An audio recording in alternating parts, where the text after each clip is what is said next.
রোহিঙ্গাদের জন্য $23 লাখ সহায়তা ঘোষণা দিল ফিনল্যান্ডের।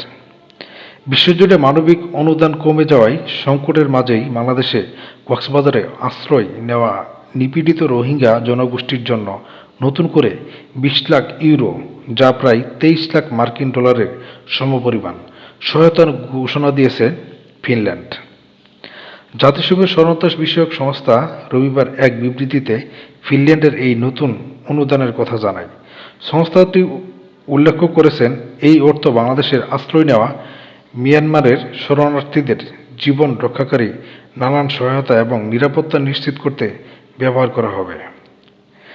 জাতিসংঘের ঢাকা কার্যালয় থেকে জানানো হয়, ফিনল্যান্ড এই ঘোষণা দিয়েছে। এই বাড়িতে সহায়তার ফলে সংস্থাটি রোহিঙ্গা শিবিরের দক্ষতা এবং উন্নয়ন এবং শরণার্থীদের আত্মনির্ভরশীলতা করে তোলার মতো জরুরি, কিন্তু অর্থ সংকট না থাকায় সেগুলো ঘাটতি পূরণ করতে পারবে।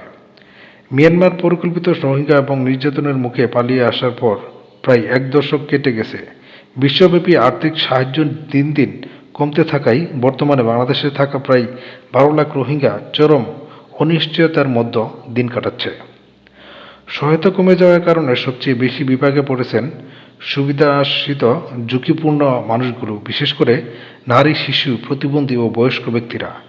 এর সঙ্গে যুক্ত হয়েছেন 2024 সালের শুরু থেকে আসা আরও প্রায় 1.5 লাখ নতুন শরণার্থী।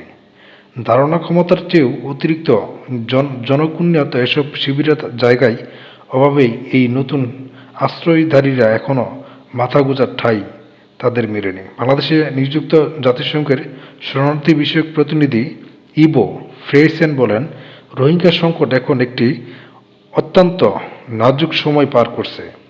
একদিকে অনুদান কমে যাচ্ছে এবং শিবিরের পরিবেশের অবনতি ঘটছে, অন্যদিকে নিরাপত্তা ঝুঁকি এবং মিয়ানমারের ভেতরে অস্থিতিশীলতা বেড়েই চলেছে।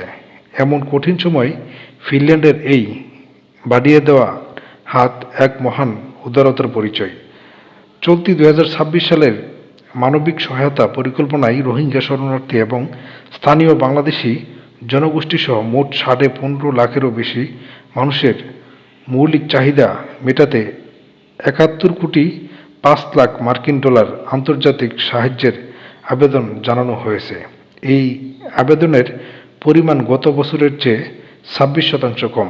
আন্তর্জাতিক সংস্থাগুলোর মতে, বর্তমানে পরিস্থিতি কেবল মানুষের জীবন বাঁচিয়ে রাখার ন্যূনতম প্রয়োজনটুকুই মেটাতেই এই অর্থটুকু অত্যন্ত জরুরি।